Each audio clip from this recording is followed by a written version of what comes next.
महाभारत और गीता। वर्तमान गीता महाभारत के भीष्म पर्व का ही एक भाग है। युद्ध आरंभ होने से कुछ समय पहले दोनों ओर की सेनाओं को देखकर अर्जुन के हृदय में मोह उत्पन्न हुआ।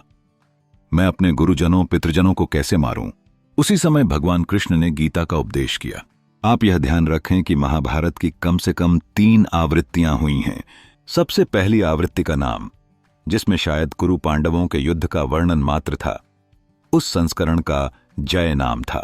महाभारत के आदि पर्व में दिखा है कि महाभारत में 8800 श्लोक ऐसे हैं जिनका अर्थ व्यास और शुक्र को छोड़कर कोई नहीं जानता। इससे कुछ विद्वानों ने अनुमान किया है कि मूल महाभारत में इतने ही श्लोक थे।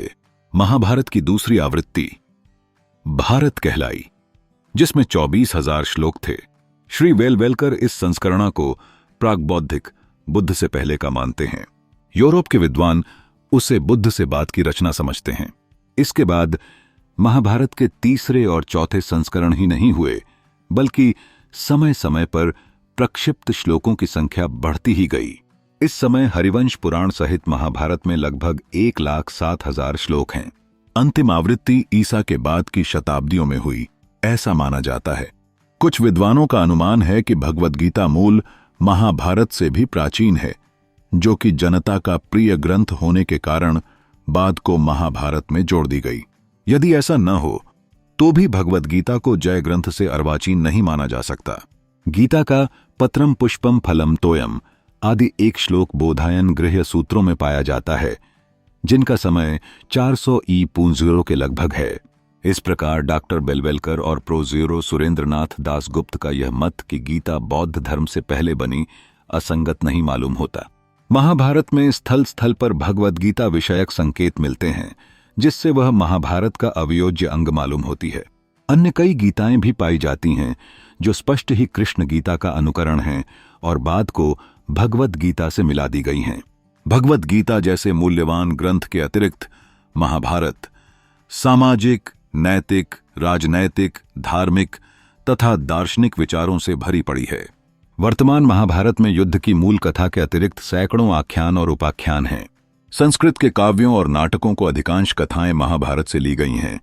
इसी कारण रामायण की तरह महाभारत को उपजीव्य काव्य माना जाता है।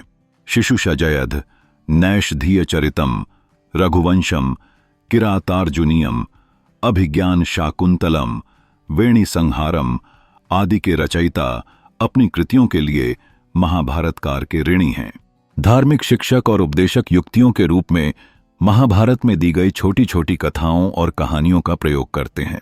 बहुत सी कहानियों के पात्र तो पशु पक्षी जगत से भी लिए गए हैं। यात्राओं के भौगोलिक वर्णन भी महाभारत की एक विशेषता है।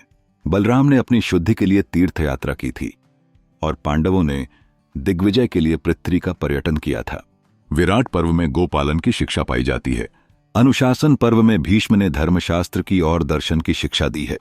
महाभारत में सांख्य, योग, वेदांत आदि दर्शनों के विचार भी पाए जाते हैं। शांति पर्व को तो दार्शनिक विचारों का विश्वकोश ही समझना चाहिए। इस पर्व में राजधर्म, आपद धर्म और मोक्ष धर्म का भी वर्णन है। आसुरी, कपिल, जनक, गौतम, मैत्री आदि के नाम महाभारत में मिलते हैं। वंशावलियां, तीर्थों का माहात्म्य आदि महाभारत की दूसरी विशेषताएं हैं। महाभारत के लंबे युद्ध वर्णनों को पढ़कर अनुमान होता है कि महाभारतकार शस्त्रों और अस्त्रों की विद्या का पारंगत पंडित था। महाभारत युद्ध का मुख्य कारण दुर्योधन का अहंकार था। वह पांडवों को एक सुई के बराबर भी भूमि देने को तैयार नहीं था। द्रौपदी का दुर्योधन को अंधे का पुत्र कहकर पुकारना भी महाभारत का एक कारण माना जाता है। कौरवों और पांडवों का आपस में जुआ खेलकर द्रौपदी को दांव पर लगाना भी महाभारत युद्ध का एक कारण है। महाभारत के युद्ध में दोनों पक्षों की सेनाओं की कुल संख्या 18 अक्षौहिणी थी, जिसमें कौरवों की 11 और पांडवों की 7 अक्षौहिणी सेनाएं शामिल थीं। ऐसा माना जाता है कि महाभारत का युद्ध 18 दिन चला था। 18 की संख्या बेहद ही महत्व रखती है, क्योंकि महाभारत ग्रंथ में भी कुल 18 ही अध्याय हैं। वहीं आपको बता दें कि श्री कृष्ण ने कुरुक्षेत्र के मैदान में अर्जुन को 18 दिन गीता का ज्ञान दिया था। महाभारत भारत का एक प्रमुख महाकाव्य ग्रंथ है, जो स्मृति के इतिहास वर्ग में आता है। इसे भारत भी कहा जाता है। यह काव्य ग्रंथ भारत का अनुपम धार्मिक, पौराणिक, ऐतिहासिक और दार्शनिक ग्रंथ हैं। विश्व का सबसे लंबा यह साहित्यिक ग्रंथ और महाकाव्य हिंदू धर्म के मुख्यतम ग्रंथों में से एक है। इस ग्रंथ को हिंदू धर्म में पंचम वेद माना जाता है। यद्यपि इसे साहित्य की सबसे अनुपम कृतियों में से एक माना जाता है, किंतु आज भी यह ग्रंथ प्रत्येक भारतीय के लिए एक अनुकरणीय स्रोत है। यह कृति प्राचीन भारत के इतिहास की एक गाथा है। इसी में हिंदू धर्म का पवित्रतम ग्रंथ भगवद गीता सन्निहित है। पूरा महाभारत यूनानी काव्यों इलियड और ओडिसी से परिमाण में 10 गुना अधिक हैं। परंपरागत रूप से महाभारत की रचना का श्रेय वेद व्यास को दिया जाता है। इसकी ऐतिहासिक वृद्धि और संरचनागत परतों को जानने के लिए कई प्रयास किए गए हैं।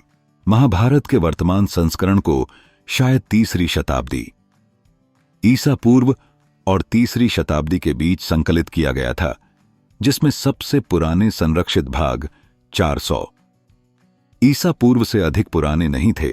इस महाकाव्य के रचयिता वेद व्यास जी ने अपने इस अनुपम काव्य में वेदों, वेदांगों और उपनिषदों के गुह्यतम रहस्यों के अतिरिक्त न्याय, शिक्षा, चिकित्सा, ज्योतिष, युद्ध नीति, योगशास्त्र इत्यादि का भी निरूपण किया गया है।